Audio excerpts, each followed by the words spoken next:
From the new book, Coming Apart, quote, "If the case I have made is completely correct, all is lost," close quote. With us today, Charles Murray, who I believe will join me in hoping that he is not completely correct. Welcome to Uncommon Knowledge, shooting today in Washington, D.C. I'm Peter Robinson. One of the country's leading social scientists, Charles Murray is a longtime fellow at the American Enterprise Institute, right here in Washington, author of books that include Losing Ground, What It Means to Be a Libertarian, In Our Hands, A Plan to Replace the Welfare State, and The Bell Curve. Dr. Murray has just published Coming Apart, The State of White America, 1960 to 2010. David Brooks of the New York Times, quote, "I'll be shocked if there's another book this year as important as Charles Murray's Coming Apart." Charles Murray, welcome. Thank you, Peter. Segment 1, What We've Lost. Coming Apart, quote, "November 22nd, 1963 became the symbolic first day of what would be known as the 60s. The symbolic last day of the culture that preceded it was November 21st, 1963. We'll come to a detailed picture. I hope we have time to flesh it out in a moment. But first, can you reduce to a sentence or two what my children, what people who have no memory of those days need to know about the world that ended on November 21st, 1963? There's nothing scarier than being asked to reduce to a sentence or two anything. I guess the sentence or two are this. The first sentence is, I don't want to go back to 1963. I'd have to be dragged back there kicking and screaming because lots of good things have happened since then. Point number one. The second sentence is, however, there were things that we had in 1963 that we are in danger of losing irrevocably. And that is what is known as America's civic culture. Because in 1963, we had a common civic culture transcending rich and poor that was the direct descendant of the civic culture that the founders set up with the Constitution. The living, felt culture of the country was still directly in touch with exactly. the founders. Peter, we still use the phrase, the American way of life then. When was the last time you heard that, in common use in the United States now? We don't talk about it anymore. Mm-hmm. But in 1963, people all knew what you meant when you said the American way of life. On November 21st, 1963, the state of the American family, marriage rates, illegitimacy rate. Everybody was married. Now, I'm going to refer in all of our conversations to non-Latino whites. And I might as well say quickly why I'm doing that. Please. I'm going to be talking about social problems. And when you do that, when you include everybody, the natural response is to say, well, maybe Murray's really talking mostly about problems that are located in the African-American community, or perhaps it's a problem of illegal immigration. Non-Latino whites, as the base of your numbers, concentrates the mind wonderfully in terms of coming to grips with these problems, which I think it has succeeded in doing, judging from the reaction to the book. Anyway, you asked about marriage. If you had a high school educated blue-collar person in 1963 who was ages 30 to 49, the odds were 84% that he was married, and the same, of course, for the women. In other words, it was the overwhelming norm. It was a little higher among the college-educated who were working in the professions. It was 94%, but it was the norm throughout society. 2010, you are down to 84% for the upper middle class, which is still quite high. You're down to 48% for the white working class. I mean, that is a sea change in a central cultural institution that has almost no precedent that I know of over such a short period of time. Anywhere in human history? I can't think of any where you've had such a central institution that's undergone such a profound change. November 21st, 1963, workforce participation. Oh, well, let's talk about guys, because women at that time still were expected to stay home and keep the house and all that. If you were a guy and you were in your 30s and 40s, you either were working or you were looking for work, or you had better have a really good excuse, like being completely, totally physically incapacitated. It was, if you weren't working and not looking for work at that age group, you were a bum. Your parents would tell you that. Your siblings would tell you that. Your wife, if you had one, would be appalled at it. That was all very simple then. And again, November 21st, 1963, the state of religion in this country, or religiosity. Well, this is a strange story because the church attendance had been going up since the 1920s, and it reached its apogee around the early 1960s. Across denominations? Across denominations. I'm talking about Christian attendance. And so it was very high at that point. Now, we don't have good numbers breaking down social classes and religiosity, but if I had to take a rough guess, you had about, well, we know for the whole population, it was about 50% said they had attended a worship service in the preceding week. That'll give you a sense of the degree of religiosity that existed then. And the religiosity is also connected to some basic sense of, you use the word often in the book, morality. These days, of course, we talk about ethics rather than morality. Yeah. You quote, for example, the motion picture code as it existed in 1963, quoted in Coming Apart.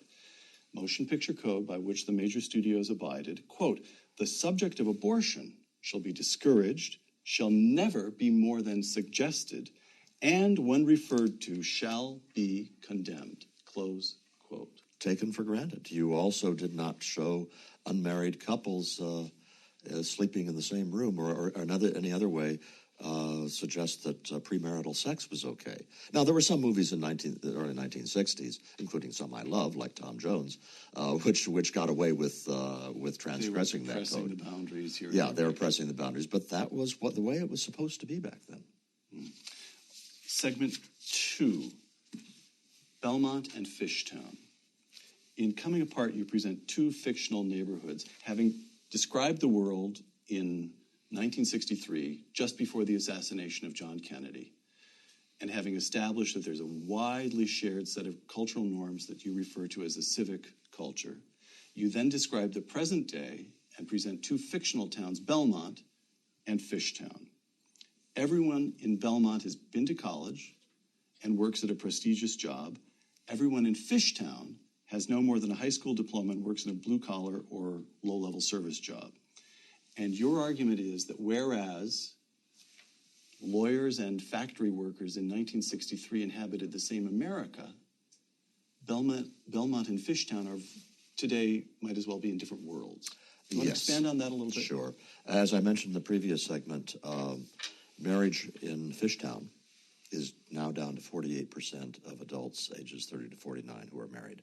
About a third of all males in that age group, white males in that age group, have never been married. And with that kind of change goes a collapse in other things as well, because we know that men perform a lot better in the labor market when they're married. It's not just that women choose men who are likely to perform well in the labor market. Men do better, as George Gilder instructed us many years ago when they were civilized by marriage. Social capital collapses. Social capital means what? Social capital means all the thousands of things that used to characterize this unique American culture whereby people living physically in proximity acted cooperatively to solve their problems and help each other. You knew the widow across the street, so you shoveled her driveway in the winter. Precisely. And she looked out for your little kids when they're playing in the front yard and you're busy in the back of the house. That's neighborliness. That kind of thing. And also more substantive forms where the guy next door has hit a rough patch, has lost his job, is looking for a new job, and the neighbors step in and help, sometimes just money. Where all sorts of problems are solved without the bureaucracies. But it also includes the ways that parents get involved in schools, fund drives, going to city council to lobby for a four-way stop sign, that kind of thing. By the way, you should describe Belmont and Fishtown are based on what? Belmont refers to Belmont, Massachusetts, which is an affluent suburb of Boston, whereas it turns out, I didn't know this, Mitt Romney lives. And Fishtown refers to a neighborhood in Philadelphia that's been a white working-class neighborhood, probably since the Revolution. All right. Marriage in Belmont and Fishtown. Contrast those two. Fishtown, you've already said 48%. And Belmont is still 84%. All right. And not only that, divorce is down. So you've got a very large proportion of those which are first marriages, intact families. Charles, is it fair to say the 60s come along and swamp Fishtown, whereas Belmont experiments with divorce and cohabitation and the sexual revolution, but then says, well, enough of that? That just fits the data really well, because marriage in Belmont declined until about mid-1980s, and then it stabilized. And with a variety of other things, it's as if the upper middle class kids had a real great time during the 60s. And during the 1970s, it got a little sleazy, and maybe they began to wonder whether this is really the right way to spend your life, and they straightened out. A lot of social norms at that point still remained in the following sense. We weren't prepared to call kids born out of wedlock bastards anymore, but it still remained that if you were an upper middle class young woman, it wasn't the done thing to get pregnant and have a baby. Plus, you had a lot of aspirations with your life that would be impeded by that. You moved down to Fishtown. They had the same experience in the 60s and 70s, but the social norms there did collapse.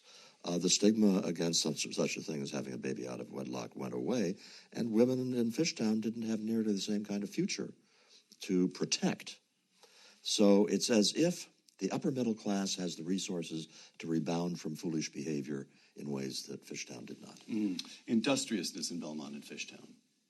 Industriousness, probably the signature characteristic of Americans over history. This is what the world has marveled at. 1960, everybody worked. Males worked. 2010. No, let's do 2008, before the recession hit, because this has nothing to do with recession. By that time, about 1 out of 8 males, white males in Fishtown, was not even looking for work. They were out of the labor market, including during the 1990s when jobs were everywhere. These are not guys who are saying, boy, I'd really like to get a job. They're guys who are living off their girlfriends or off their parents or off their siblings. They're guys that are in the underground economy. It is a fundamental breakdown among a minority of males in Fishtown in industriousness. Religion in Belmont and Fishtown. Fell like a rock. In both. Well, it fell in both pretty severely. The United States has had a great increase in secularism across the board. But, and there's the surprising thing, it was always higher in the upper middle class than in the working class. Sort of goes against our intuitive understandings. And mind you, when I say upper middle class, I'm not talking about the elite, which I think in some later segments we will talk about. I'm talking about the top 20% of the population. By the time you get to 2010, you're looking at a proportion of people who report that they both attend church regularly and have a strong affiliation with their faith that is down to 1 out of 8 people in Fishtown, which means really they're such a small minority at that point, they're increasingly seen as oddballs. Right. Segment 3. How did this happen? In Coming Apart, you identify specific developments that have created, quote, a new upper class that increasingly lives in a world of its own, close quote. One factor that you cite is, again, I'm quoting you, the increasing market value of brains, close quote. The central thesis of the bell curve, which Dick Herrnstein and I published almost 18 years ago. Are you kidding? I would have said 10. 18, yeah, it's 18 years. And that is simply a phenomenon that has permeated the advanced West, and for that matter, the advanced Asian countries. It is simply a lot more valuable, let's say, to have very high ability in mathematics than it used to be. I mean, what could you do if you were a pure mathematician in the 1920s? You could become a college professor. Teach. I will give you a whole lot of quant funds that will make you rich beyond your wildest dreams if you're a fine, pure mathematician today. And that's one example of many whereby brains are worth more in the marketplace. So smart people pull away from people of average and below average intelligence. Fostered by a couple of other things, which is in the 1950s, what I call the college sorting machine kicked into high gear. Right. Harvard in 1952 was a place with a lot of rich kids and a few smart ones. By 1960, it was a place with a lot of smart kids and a few rich ones, and that was going on in Yale, Dartmouth. The SAT sort gets established when? When do the fancy schools begin The 1950s. 1950s. I have the specific numbers in the book, but in effect, the average Harvard freshman's SAT verbal score went up by more than 100 points over that period. All right. And then, to me, the most striking factor that you name, homogamy. Or is it homogamy? I'm not even sure how to pronounce it. I call it homogamy, but... Homogamy. Homogamy to you. So, explain what you mean by that. Used to be that people got married and they were looking for people that they loved and got along with, and people who got their jokes, but they were fishing in a very small pool. So the really bright guy who gets to be rich probably either married the girl next door before he got rich, who's likely to be of fairly average intelligence, or he got married to the woman he meets at the country club after he gets rich, who also is not particularly likely to be bright. Who does that same person get married to today? He's been to Harvard, and he's been to Harvard Law School. He's practicing law. He marries the woman that's across the table for the other law firm, and she has an IQ of 135 too. And this has been going on a huge scale. And that means we don't need to argue about genes versus environment here. For whatever reasons, it is a statistical reality that there's a strong correlation between parental IQ and child IQ. So they're passing down their talent along with their money, and that creates a new kind of stability to the upper class that we didn't have before. It used to be the case centuries ago, medieval time, when there were sumptuary laws, that you could tell an aristocrat because he dressed differently. Walk into a room, we peasants would be seated here, and the aristocrat would come in brightly colored silks. And now the new upper class is smarter. It's smarter.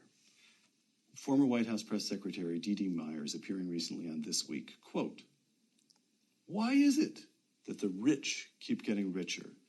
Either the rich people are really a lot smarter than the rest of us, and I don't think any of us would stipulate that, or there might be something in the rules that's rigged and that the government can do something about," close quote. Yeah. Well, I've got news for her. If you look at the percentage of students who get over 700 in the SAT, what we used to call the SAT verbal or math tests, which we really have to do if you want to have a fighting chance to get into an elite college. The percentages in the book, it's either in the high 70% or the low 80% of kids who get those high SAT scores are from the upper middle class. And it's not because they take test prep courses. It is simply a reflection of the degree to which the upper middle class is beginning to dominate the smartest kids. I'd like to come back to the university system a little bit later, but fundamentally, the elite schools at which the enshrined value is diversity are, in fact, factories producing a new upper class. Yeah, and the problem is that a lot of what they're doing is admirable in the following sense. If you are a bright kid from a disadvantaged background, whether you're white or black or Asian or whatever, the odds are you're not only going to go to college, you're going to go to a really good college. That's good. You know, my father didn't go to college, even though he was real smart, because he didn't have the opportunity. So you've had something that is in the classic meritocratic mode, rewarding ability.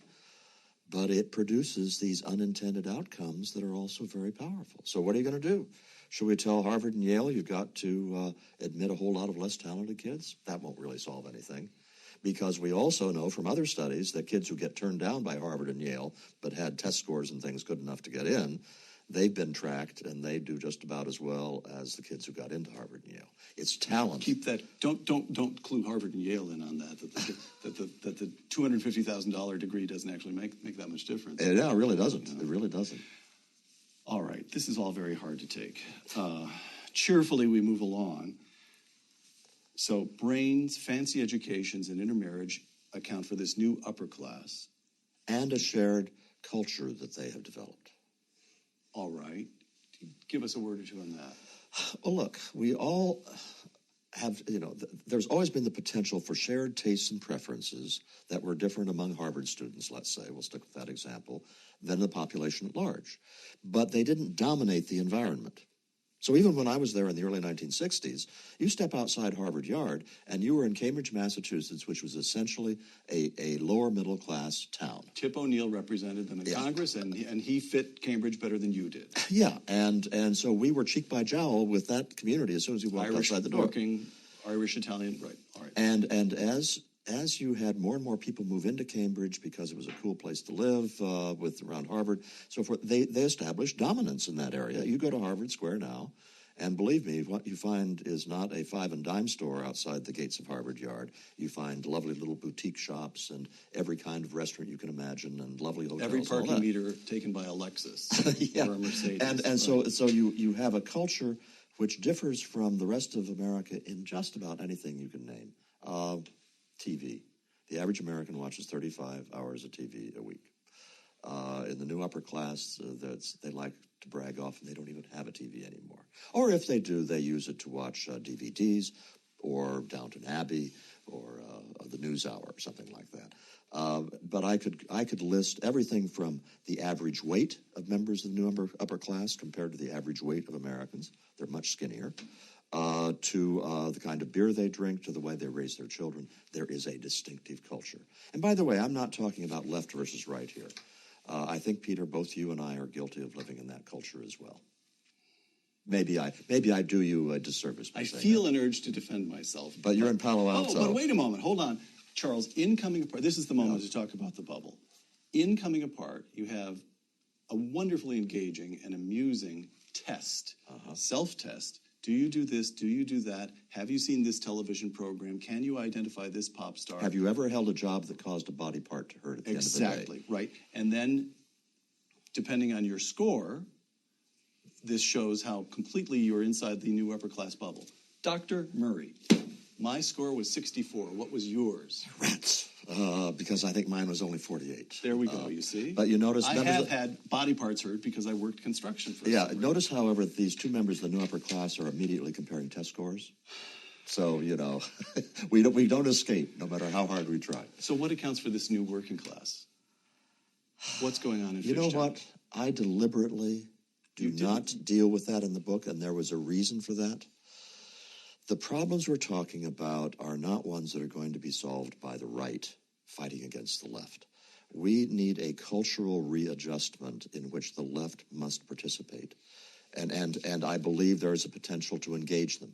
I'm not going to engage them if I do a reprise of my arguments in losing ground. Okay, so for example, Nicholas Confessori, reviewing Coming Apart in the New York Times, writes, in this book, quote, you will learn about working class laziness, but you will find little discussion of the decline of trade unions or the rise of a service economy built on part-time work without benefits, close quote. And your answer is, Mr. Confessori, we'll get to that fight, but not now. I want the data to be understood. Is that correct? Yeah, and let's say that the left is completely right, and that we have demoralized men out there. They've lost the manufacturing jobs and the rest, and they're stuck with this lousy set of jobs. Suppose the right is completely right, and an argument says it's feminism which destroyed the male role. I don't care which one is right. If you have a 35-year-old man who is sitting at home in a time when jobs are plentiful everywhere, it doesn't make any difference whether he's demoralized because of the loss of labor unions or demoralized because of feminism. He's still sitting at home. The title of the chapter is Industriousness, and he is not behaving as industriously as his father and grandfather did. All right. Segment 4, why it matters. Coming Apart, quote, you've established that it matters to somebody who's wasting his life sitting at home on the sofa watching soap operas. You make an additional and larger argument here. Coming Apart, quote, the trends of the last half-century matter a lot. Many of the best and most exceptional qualities of American culture cannot survive unless these trends are reversed, close quote. I'll come to a few specifics in a moment again, but explain that thesis. Explain that assertion, really very aggressive, intellectually aggressive assertion. Explain that. Let's talk about the functioning of a free society, because that's what I go back to. The founders were unanimous in saying this Constitution will not work with just any kind of population. The population must possess certain virtues. And this was virtues. This is not just one or two founders who said this. They all did. And they also focused on four that were crucial. All of them agreed. There were others that they, had in the list, but these four were central. The integrity of marriage, industriousness, religiosity, and plain American honesty. And they said, without those, you cannot have a self-governing population. The trends that I describe in Fishtown are in effect saying that the virtues required to be a self-governing community are slipping toward a tipping point beyond return. And at that point, we will have a permanent lower class that is different in kind from a lower class that the United States has had before, in that it is both sizable and it is no longer participating in American institutions. So you will have an upper class that will still be living a fine life, and the middle class will be doing fairly well, but something very fundamental to the universality of being an American, the embrace that it intended to have of all people, that'll be gone. And that is going to be a huge loss. It's also going to induce the creation of an extensive welfare state far beyond the one we have now. From coming apart a few statistics, Charles, I'll just run through a few of those you present. Voted in the presidential election, down 22% from 1960 to 1996. Attended a public meeting on town or school affairs, down 35% from 1973 to 1994. Served as an officer of some club or organization. You talk about the Elks and Rotary and so forth. Local organization, down 42% from 73 to 94. Percentage of parents with children under age 18 who were members of the PTA, down 61% from 1960 to 1997. And these statistics tell us what? Well, these come, by the way, from Bowling Alone, the excellent book written by Robert Putnam about a decade ago. They represent across the American population those reductions. The question then arises, well, were these evenly split across? Right. They were not.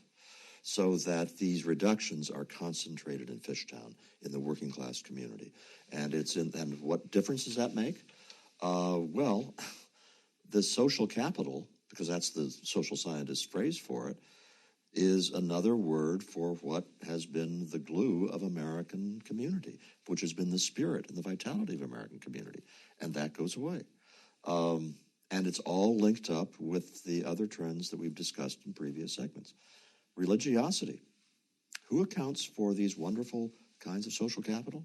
Robert Putnam says about half of all social capital comes directly from the religious population, and even more comes from it because religious people are more likely to be engaged in secular forms of social capital than non-religious people. So you're looking at a real mess focused on Fishtown, not in Belmont. Coming apart, quote, the big question is whether the remaining levels of social trust in Fishtown are enough to sustain anything approaching the traditional expectations of American neighborliness and local problem solving. It is hard for me, Charles Murray, to envision a revival, close quote. And when I read that, this is a very imprecise parallel, but it gets at something. At least it helps me crudely stumble toward a question that I think is worth asking you to address. If we think back to New York City, even as recently as the late 80s and 90s, and you remember the crime, the feeling that the rich folks on the Upper East Side were okay, but you get out to Queens and you get into Brooklyn, and people were living by themselves, locked up behind their apartment. And New York has been transformed. Yeah, it has been. So is there a parallel? Of course, New York isn't Fishtown. I understand there are differences, but there's an example of a revival of a kind. Does it have a wider applicability? Well, let's take the case of the real Fishtown in Philadelphia. Because there's a wonderful PhD thesis that was written serendipitously. I had no idea it existed until I'd most of the way through the book, which describes what's happened to crime in Fishtown. In the 1960s, in 1960, I'm smiling because what happened, if there was any crime in Fishtown, is Fishtown took care of it itself. It was so tight-knit that everybody knew if anybody did something, and they didn't bother to call the cops. Right. But that's a form of social capital. Absolutely. Right. And what they did not involve a polite lecture to the... Right. Actually, on New York, I can, long ago in a former life, I worked on a little television crew, and we got stuck waiting for a trial in Manhattan to end. And so my buddy, the cameraman from Staten Island, took me to Little Italy and showed me where he grew up. And he said, in those days, you couldn't walk down the street without a curtain flicking.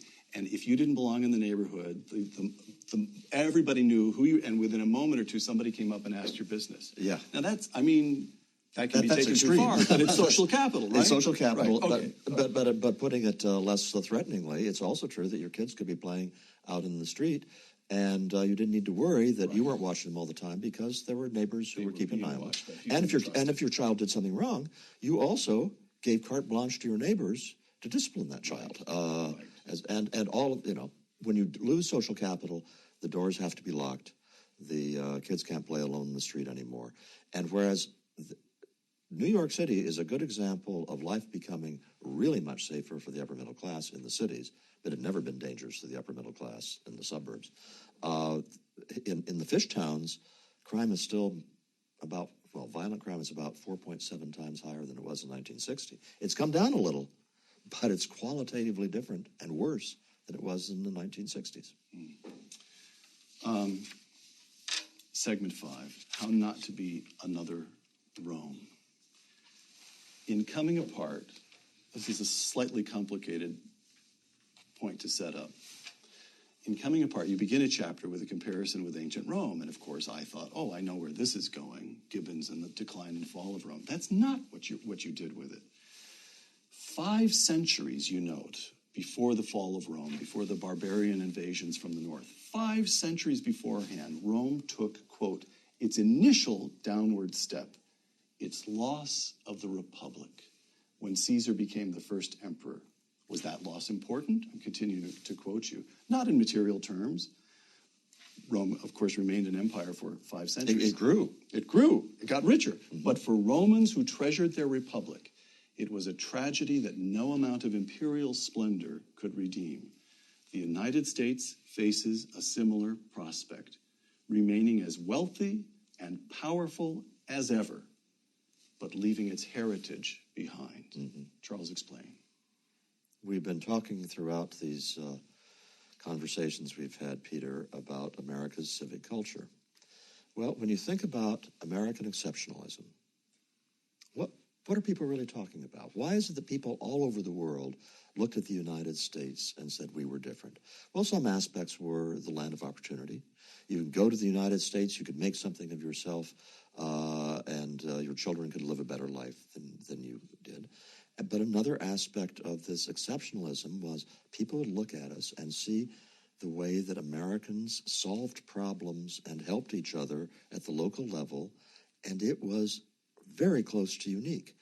There are all sorts of cultures that have very strong traditions of hospitality to strangers or hospitality to guests, period.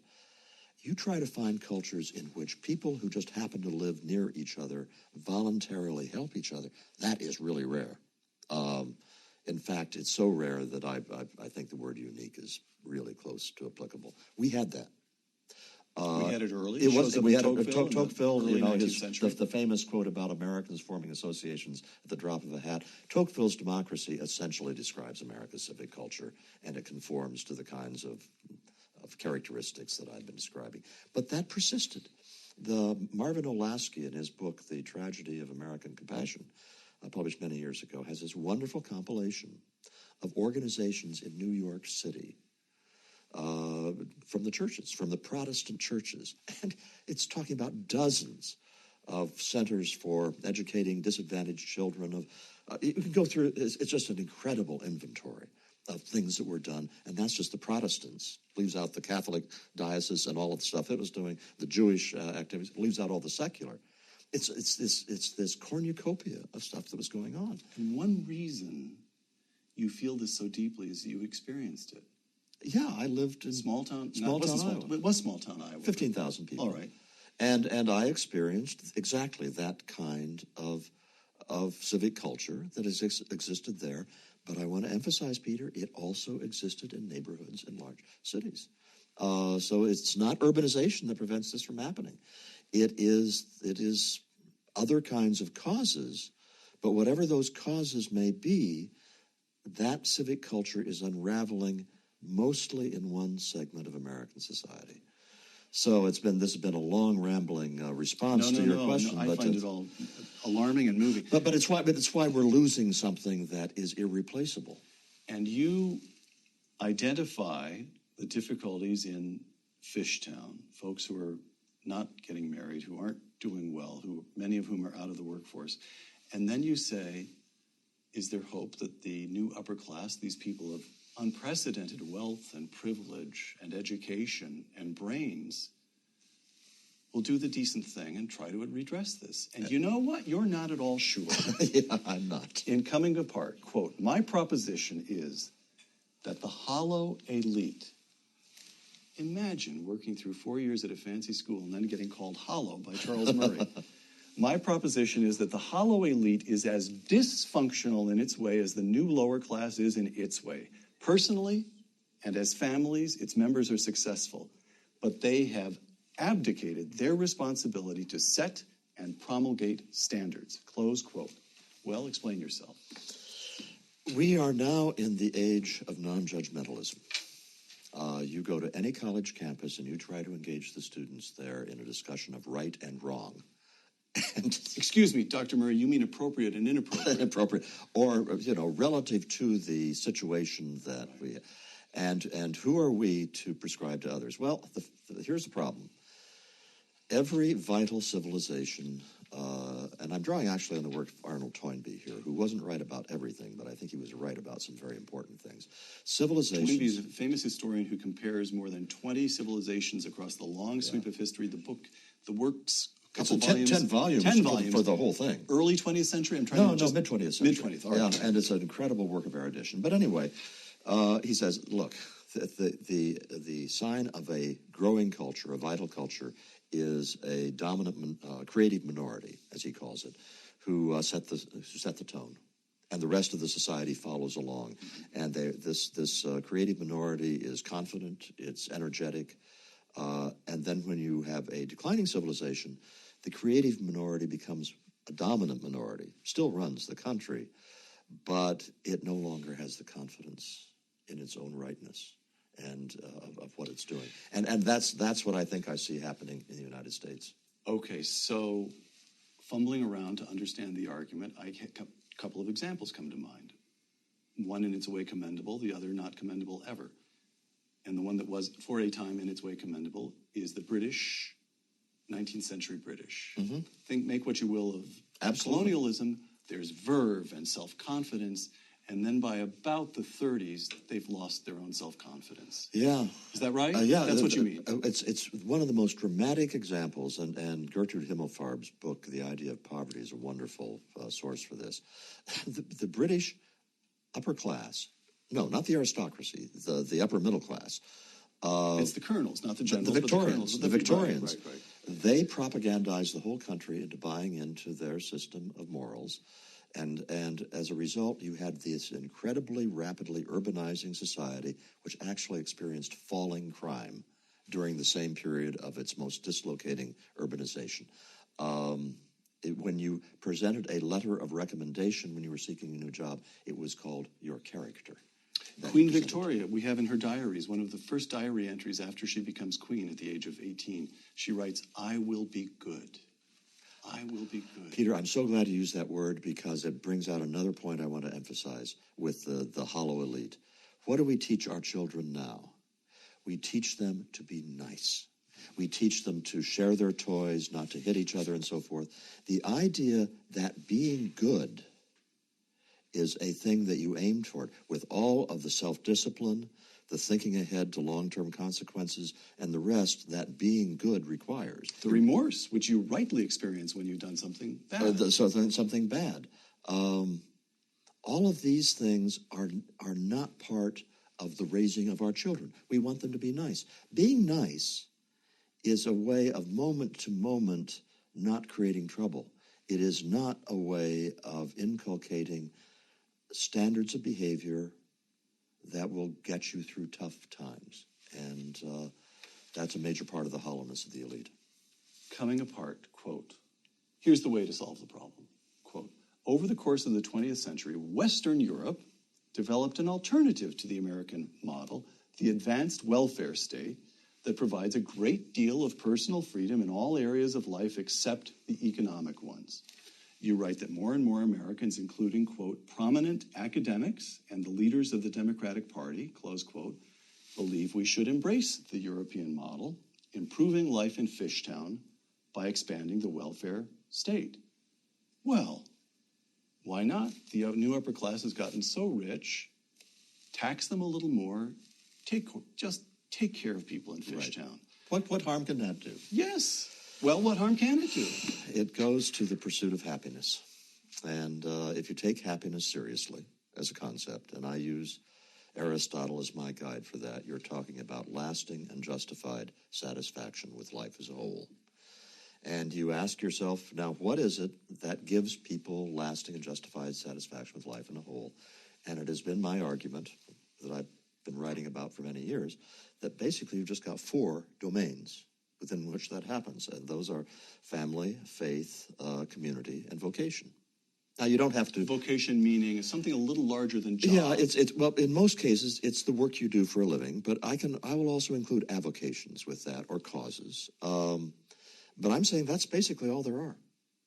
And that in order for a person to pursue happiness, those institutions of meaning, if you want to use that phrase, have to be rich and vital.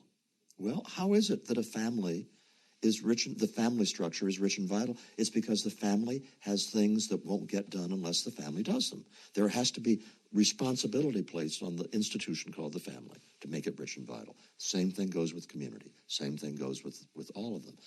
And what the welfare state does, in my view, and I reserve all of this for Chapter 17, so that my friends... You don't pick a fight until the last moment. My friends on the left can read the whole book, and I tell them you are absolutely free to read everything so far and say what he's really done is make a case for a redistribution of state. Okay, that's fine with me. But in Chapter 17, I say the problem with the welfare state is it drains the life from life. By trying to smooth over the bumps, trying to lend a helping hand, it ineluctably, inevitably takes away the stuff of life from these institutions. And those are as essential for a person in Fishtown as they are for a person in Belmont. So what do we do? What's the You would ask that, wouldn't you? Everybody wants to know the solution. Well, I will tell you what the solution is not. It is not a system of domestic service where we draft all young people and send them out to mix with each other. That won't work. It's not a renewal of the draft. It's not government regulations. You're not going to force these two cultures to mix. It's not a matter of just me being a libertarian and horrified by that prospect. It's a matter of me, who made his living as a program evaluator, saying, ain't going to work. Here's what has to happen before we even have a chance at a solution. We have to have a cultural shift in our attitude toward what's going on. That means, for example, for the people encapsulated in their enclaves, their super rich, super well-educated enclaves with their own culture. The super zips. The super zips. They've got to figure out, do you really want your children to grow up as hothouse flowers? Do you really want your children to be unaware of this rich panoply of life that is out there in America that right now they have not an inkling about? And if you don't want that, there are things you can do. I won't try to go into the specifics. I did it by moving to a town of 270 people. That worked pretty well. No, I'm sorry, 170 people. That worked pretty well, but you don't have to be that extreme. We have to have, for something like births to unmarried women, sort of as a natural statement that journalists make when they write articles about problems of disadvantaged neighborhoods or whatever, that in fact being born to unmarried women causes all sorts of problems for the children in their future life, independently of poverty and independently of parental education. That has to be in the air. You don't have to demonize women who have babies out But of that's wedlock. just telling the truth. You just got to tell the truth about the costs associated with that. So there has to be a cultural shift. The cultural shift will not occur until we are all contemplating the nature of the problem, and that is what I've tried to do in the book. We support Obamacare? That helps? No, you don't want to be dragged into the current... that expression on my face. You don't want to be dragged into the current mud fight. Yeah, no, but Obamacare is ancillary to the kinds of things I'm talking about, as I think a lot of... It is a symptom. Yeah, it's a symptom of the increasing welfare state, but whether Obamacare is repealed or not repealed is going to twiddle at the margins with the kinds of dynamics I'm talking about. No, there is almost no direct, immediate, concrete policy implication of the book. There are huge implications for how we need to think about the nature of the problem. And I think of the book as starting a conversation. Or I'd like to think that it starts hundreds of thousands or millions of conversations, even though that's a little overambitious. Charles Murray, author of Coming Apart, would you close our conversation today by simply reading a passage from your book? I would like that. Thank you, Peter. A man who is holding down a menial job and thereby supporting a wife and children is doing something authentically important with his life. He should take deep satisfaction from that and be praised by his community for doing so. If that same man lives under a system that says the children of the woman he sleeps with will be taken care of whether or not he contributes, then that status goes away. Taking the trouble out of life strips people of major ways in which human beings look back on their lives and say, I made a difference. Raising a family, supporting yourself, being a good friend and a good neighbor, learning what you can do well and then doing it as well as you possibly can, providing the best possible framework for doing those things is what the American project is all about. When I say that the American project is in danger, that's the nature of the loss I have in mind, the loss of the framework through which people can best pursue happiness. Charles Murray, author of Coming Apart, thank you. It's been my pleasure.